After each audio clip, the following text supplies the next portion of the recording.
विनाशकारी दारू विषारी झाली आणि त्यामुळं पिंपरी चिंचवडमध्ये 24 मद्यपींना आपला जीव गमवावा लागला. त्यांना महाराष्ट्र व्यसनमुक्ती संघटनेच्या वतीने आम्ही त्यांना भावपूर्ण श्रद्धांजली अर्पण करतो. ही विनाशकारी दारू विषारी झाली ती एक रासायनिक चुकामुळे झाली, परंतु ह्यामुळं वैध दारू आणि अवैध दारूचा विषय ऐरणीवर आला. परंतु मी म्हणतो, वैध दारूपायी काही कमी बाया विधवा झाल्यात काय म्हणून अवैध दारू अजून कपाळांचे कुंकू पुसायला आली आहे.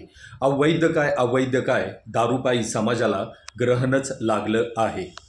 अशा विषारी दारूच्या घटना या आधीही महाराष्ट्रामध्ये अनेकदा घडलेल्या आहेत, परंतु आम्ही प्रशासनाकडनं आणि पोलीस विभागाकडनं एक्साईजकडनं ही अपेक्षा धरतो की ही घटना शेवटची असावी आणि संबंधित कुटुंबियांना 5 लाख रुपये भरपाई द्यावी. हीच आमची मागणी आहे.